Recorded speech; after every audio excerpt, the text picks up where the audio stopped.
It's important that we take these very small steps because that's the way we're going to know what the effect is. We can monitor it, we can see what effect that's having on the numbers, and only by knowing that that's a small difference can we then move to the next step. Official guidance for primary schools has also been published, as it's hoped children in England can begin going back to school next month. Class sizes should be limited to 15 pupils, and desks should be spaced as far apart as possible. Sarah's daughter is 5 and has asthma. She's told us she feels reopening schools in just 3 weeks' time is too soon. Food safe, said Major, until the cases are dropped and the deaths are dropped. I think children and youngsters are going to struggle with the 2 metre distance. Northern Ireland's leaders hope to publish a 5-step coronavirus recovery plan later. Along with Scotland and Wales, the nation so far kept on stay-at-home messaging rather than adopting Boris Johnson's Stay Alert slogan. Summer solstice celebrations at Stonehenge have been cancelled. Thousands of people normally descend on the ancient stone circle in Wiltshire to observe dawn on the longest day of the year. With restrictions on public gatherings still in place, English Heritage will stream the sunrise online instead. In the city, the FTSE 100 will reopen at 59.39 after closing up 3 yesterday, and the pound buys $1.23 and €1.14. The weather, most parts dry with some sunny spells, some showers across the north where it will be colder, a high of 14 degrees. From Global's newsroom, you're up to date. Hello, I'm Esther Ranson, founder of Childline. Lidl are supporting the NSPCC by pledging to raise £2 million for Childline over the next 2 years. Visit Lidl online to see how else they're giving hope to children during this pandemic with their Rainbow Trail campaign, and to get involved with your children.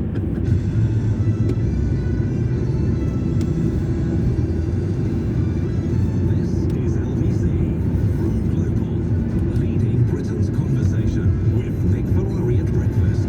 43 minutes after 7 on Tuesday, the 12th of May, the plea from the Prime Minister: use good, solid British common sense, as it would appear some people are mischief-making. Most of it does seem like common sense, with perhaps just a couple of wrinkles. We'll go through exactly what it means, and of course we'll work out what it means for you in the workplace as well, plus more details. That furlough scheme to be reviewed, we'll tell you about that later in the show. Elsewhere, the clash between appears to be an Asian reporter from one of the TV networks, Weijia Jiang, talking to Donald Trump at a press conference. Everyday Americans are still losing their lives, and we're still seeing more cases every day. Well, they're losing their lives everywhere in the world. Then maybe that's a question you should ask China. Don't ask me, ask China that question, okay? And shortly after this, Donald Trump decided he would just walk out of the press conference back here in the UK. Sir Richard Branson said to be selling shares to try and keep his Virgin Atlantic airline in business, and problems with P&O. Just get across, cruise across. We've been on European seas.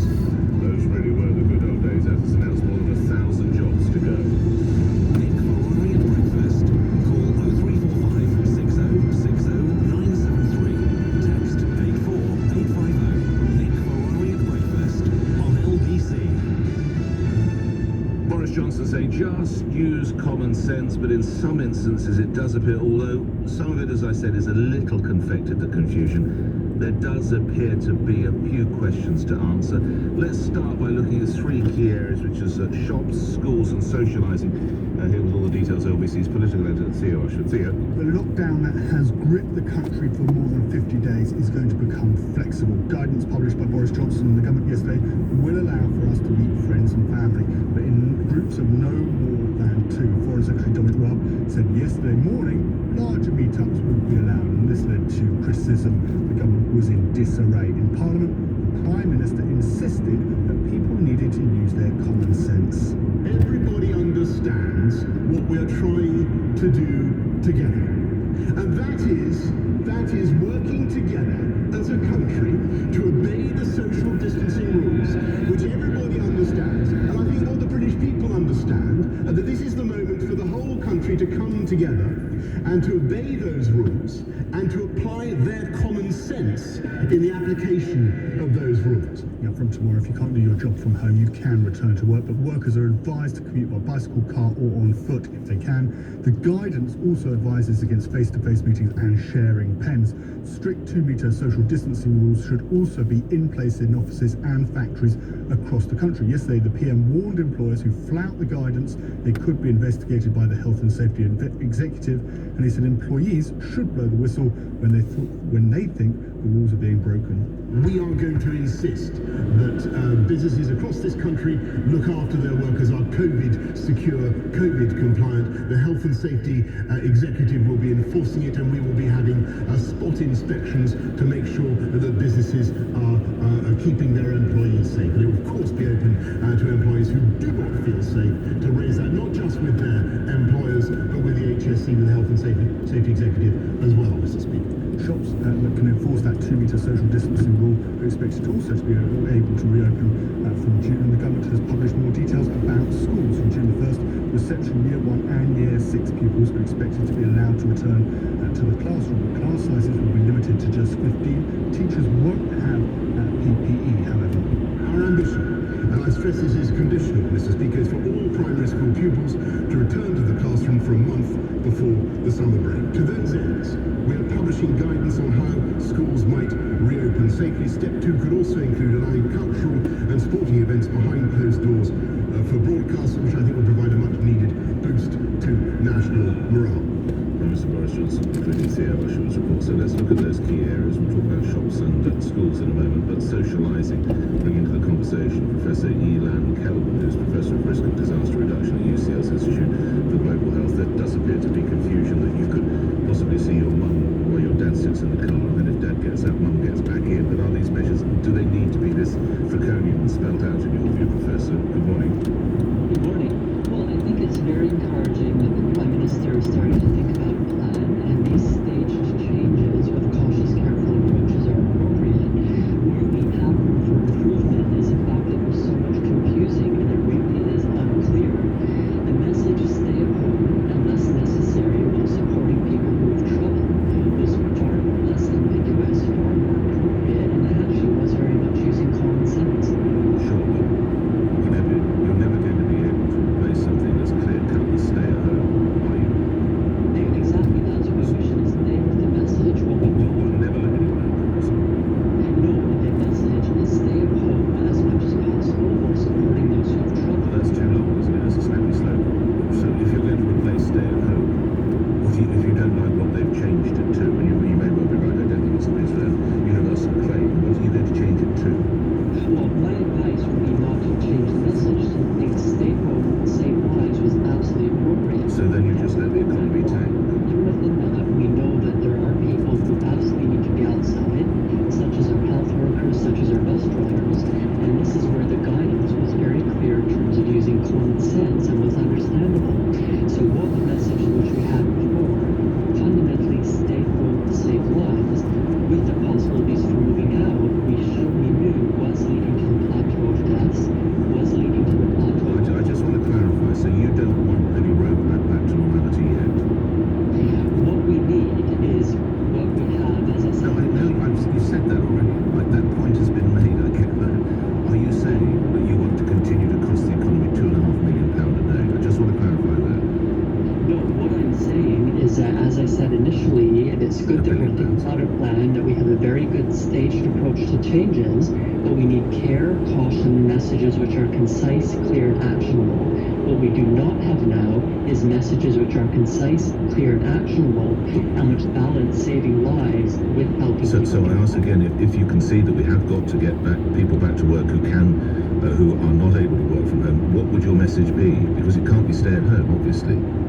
Well, what's very good about what the government is doing, for example, is increasing the furlough scheme so that people are still earning income. We could support them for working at home more. We could be providing much more protective equipment for people who cannot work from home. And we need to give support to people who are falling through the cracks, who again cannot always stay at home. Yeah. So this is a balance which we need. Do you know how much this has cost? Do you have any idea how much this has cost, Professor, so far? What I know is that over 150 health workers have died. That's a huge and that's horrific. That's horrific. But let's just talk about the cost to the economy. Do you have any idea how much the cost has been? My interest is what many people Would you answer say. my question, sir? Do you have any idea how much it's cost? What I'm answering your question is that the cost is in lives, and we need to support people to ensure that they have fulfilling lives, fulfilling livelihoods. Okay, you're going to decline to answer it. Good luck to you. Stay well. Thank you, Professor Ilan Kelman, who's Professor of Risk and Disaster Reduction at UCL's Institute for Global Health, who clearly does not know the financial cost. I'll share it with you a little bit later, 11 minutes after 7. Now, schools, minimise class sizes, back to school, obviously for graduated. Primary schools possibly getting at least one part of the last term with their teachers, but no PPE. Karen Giles is head teacher at Barham Primary School in Brent and chair of trustees for the Inspire Partnership. As you hear it being laid out, do you think it can work? Good morning to you. Good morning, Nick. Yes, I do think it can work. Obviously, we've been spending all the time yesterday looking at the logistics. There's lots to consider apart from the risk assessments and the refreshing the timetables, using outdoor areas, reducing the movement around the building. So that's going to be interesting in regards to assemblies and breaks and lunchtime. Well, you say interesting. Is it practical in your view, do you think? Well, I think we've got a can-do attitude around this. It's going to be interesting only because parents know that this is not mandatory. They're not going to be penalised if they don't send children in. They're going to be encouraged to bring their children to school, but I know that some parents feel they're not necessarily ready. So we will be open for, it's actually now nursery reception, year 1 and year 6. The interesting aspect of it is that I don't know about you, but I haven't really seen a nursery child or a reception child social distance. No. So we're going to try and start with year 6 in our school, because we're much larger than average primary school. We have 935 children in our school, and so even if we were going to have 50% at school, that's still a very large number. There's approximately 150 members of staff altogether. So even just in terms of using the staff room, the staff room might be off limits, or the halls might be off limits. So that, I think the interesting aspect of it will be who turns up on that day, on the first day, having those first 4 year groups, nursery reception, year 1, year 6, for the first 3 weeks, and then from Monday 22nd of June, trying to accommodate the rest of the school, because the government is very keen on ensuring that all children have access to school for at least the last month. Are you worried about no PPE? I'm not worried about no PPE, because we can use PPE if there is a child with physical symptoms and the person directly working with that child until they go home will be able to use the PPE. I think that there will be some members of staff who will be worried about that, and I'm going to be meeting virtually with all staff on Wednesday just to make sure that they can have all of those fears allayed. Good luck as and when the doors open again. I'm sure you've been working hard with your colleagues anyway. Karen Giles is head teacher at Barham Primary School. So that's schools and socialising. Let's get into shops. Andrew Goodacre, Chief Executive of the British Independent Retailers Association. Well, some good cheer for some of your members if they're in garden centres and others, but of course, if they're in pubs or restaurants, no good news. How much longer can they hold on, Mr. Goodacre? Good morning. Oh, good morning to you. Yes, we're going to see this phased opening, and I think really the sooner we can get these businesses open safely, of course, the better, because in reality, 1 week being closed is another week closer to failure. So it is important we have the timelines. The government has set out timelines, and I know the retailers will be working hard now to ensure that they are able to open when the green light is given. Which are the sectors most under threat? Oh, good question. I think nearly all of retail is under threat. The traditional retail is under threat in many ways, certainly non-food, for 2 or 3 reasons. One is we're seeing a huge shift to online shopping during the lockdown period. An element of that is bound to continue. The limited use of public transport will limit footfall into high streets and town centres as well, so the sales will be lower. We know that from what's happening in Europe. And I suppose if I had to pick out sectors that I think are real challenges, I think clothing and fashion especially will find it difficult because they're going to be open at a time when their stock is out of season. So they've got to replenish stock, they've got to find a way of removing the old stock. normally that we've done through a sale, but we need people for a sale to work, and again, it comes down to profit. And also, lastly, of course, in many instances, people need an event to go to. That is why they go and buy a new outfit. And sadly, there have been precious few events to go to at the moment. Yeah, no, absolutely. And the other aspect of the phasing, and I understand why they're choosing that route, but the event or it's an occasion, isn't it? You go down a high street, you may have a coffee, you may stop for a bite to eat, you may carry on shopping. At the moment, you're going to have shops open, but the hospitality sector is going to be lagging way behind. So you need it's going to be a real difficult task getting people to see that event or that occasion going to a town centre. The positive side for many businesses, especially the smaller ones, of course, is that it will help the local economy. The local communities will return to more normality, probably slightly quicker. Thank you for your time. Good luck to all your members. Andrew Goodacre, your Chief Executive of the British Independent Retailers Association. 7:16. We'll come to your reactions on that and tell you, unfortunately, more jobs to go as this lockdown stays in place.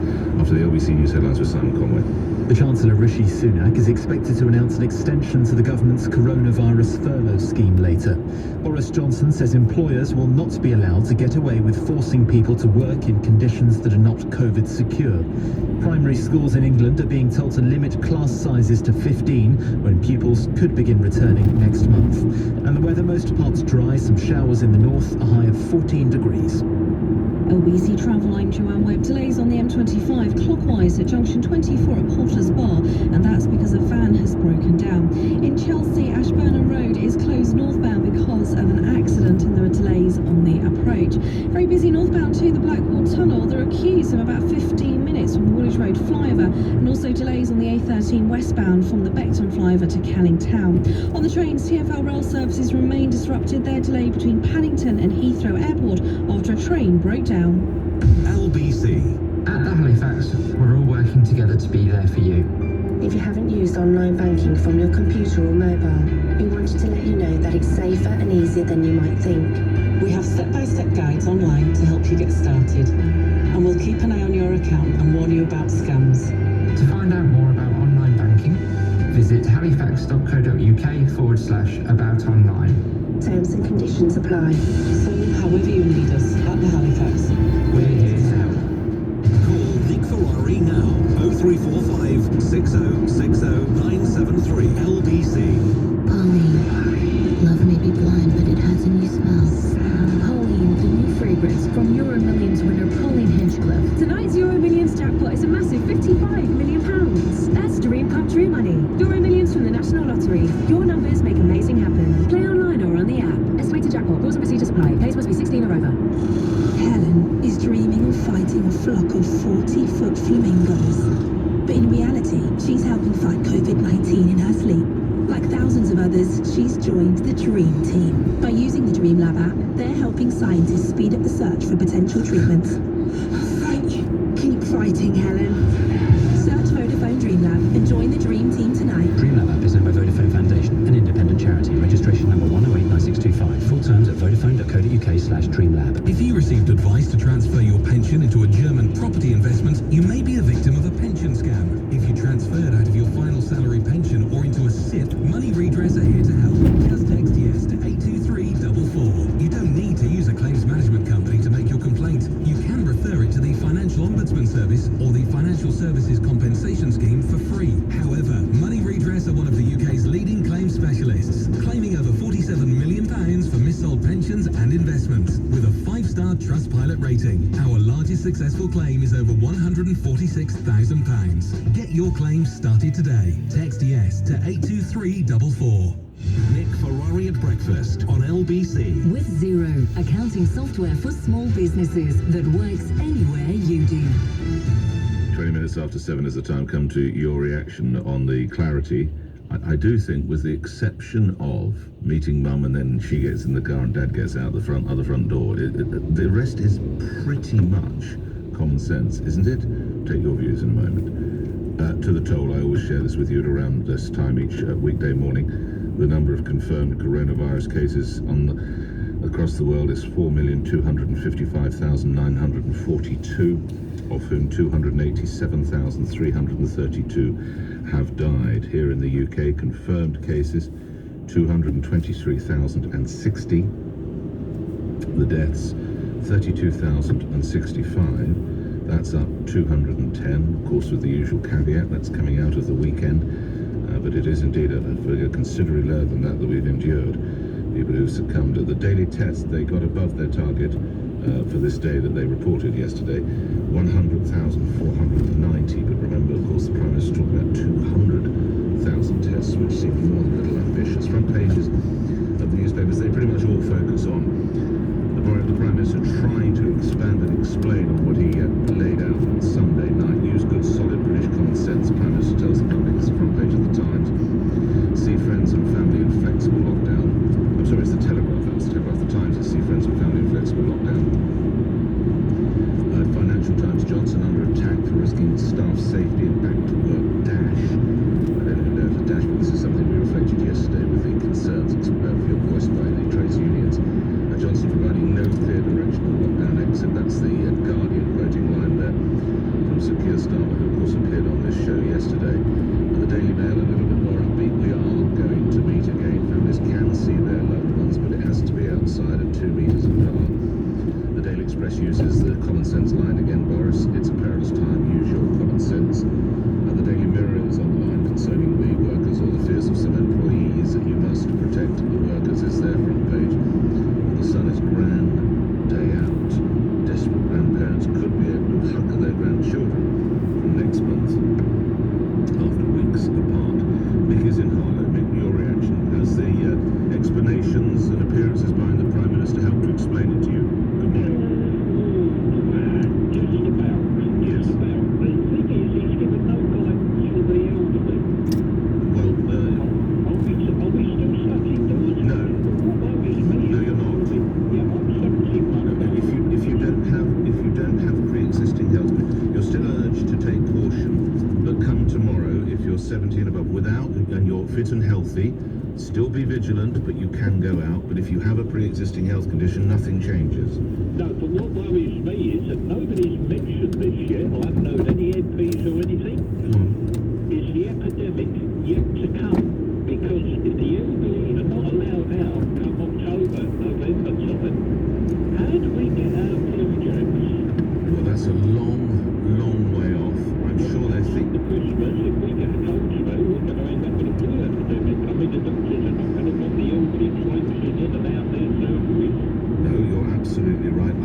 To be candid, I don't think they're even thinking about what's happening in July, let alone what's happening in October. You have to go bit by bit. And as regards epidemic, if you talk to epidemiologists, specialists in this area, Mick, they point to this what's called plateau. They point to the fact of the number of fresh infections and, of course, the number of hospital admissions. Those are the figures they're watching. In a way, although the tragic number, the horrific number is the number of deaths, for epidemiologists, they're looking, and I appreciate this touches people personally, so my apologies, but they're looking at the other end of the conveyor belt, if you will. And if the number of cases is decreasing, the number of hospital admissions is decreasing, sadly, in some instances, the number of deaths will continue. The epidemiologists will say we're getting ahead of it. So, Mick, that is why I sense you say the epidemic is still to come. I hope you're wrong, and everything I read and glean and understand, I think on this instance you might be. Mick, we'll talk again, 7:24. Let's move to other matters and let's go into the area of travel, which of course has been, along really with the restaurant trade, is one of the perhaps most complex, and you would fear possibly going to take some of the most brutal treatment. And now we hear that there are jobs to go with P&O. This is Virgin Atlantic, which is a rescue. With details on these two stories from Simon Calder, good friend of the show, who's travel editor at the Independent Broadcaster and author. Let's start with P&O. How many jobs, Simon? Morning. 11. Good morning, Nick. 1,100 jobs to go. Probably that represents over a quarter of the workforce. This is a company that makes most of its money shuttling between Dover and Calais, but also goes across the North Sea from Hull to Zeebrugge and Rotterdam, and a couple of Irish sea routes, Liverpool to Dublin and Cairnryan to Larne. Now, the big problem for a ferry company is that the bread and butter is shuttling trucks back and forth night and day, year round. There's been less of that going on, but also the sorry about this, Nick. Noise is off. You get your booking in. No, I actually have been, but that's with Ryanair. Excuse me. So yeah, you shuttle trucks. You've then got the passenger traffic. Now, right now, for example, there should be thousands and thousands of Brits driving back from the tulip fields of the Netherlands, having had a lovely break there. That hasn't happened. And this is all about what P&O Ferries calls right sizing. I would sum it up thus, as because we like these three brief targets, don't we?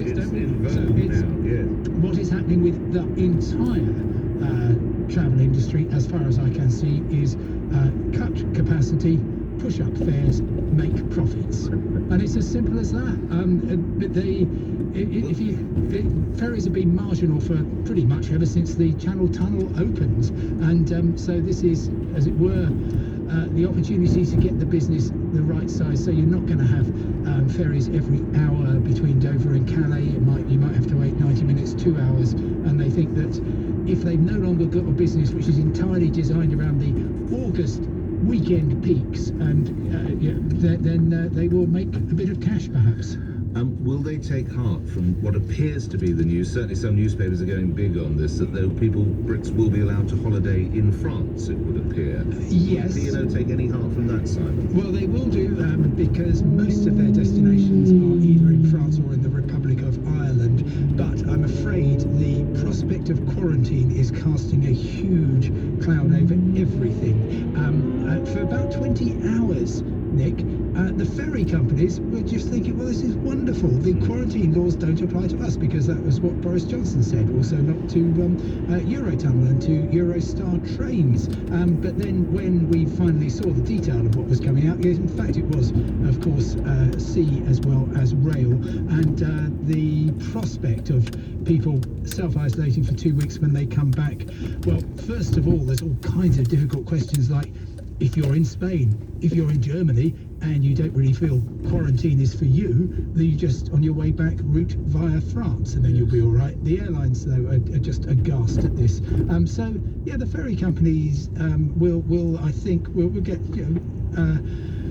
the idea will be that they will come back, and that, like all the travel industry, they will have been wounded, but they think they can make a business out of it. And coincidentally, just in the past few minutes, Ryanair has announced that it's restarting 40% of its planned network from the 1st of July, and they've got a 3-line thing as well, I would say. I've just interpreted this from the message they put out. So it's, don't stay at home, go on holiday, but don't queue for the loo. They put out a video saying here's what to do, and you've got to pay with contactless, you've got to wear a mask, but then the main thing is on board you're not allowed to line up. And a quick word on Virgin Atlantic action possibly taken by Sir Richard Branson. Yes, he hasn't had the best coronavirus crisis in terms of PR, I must say.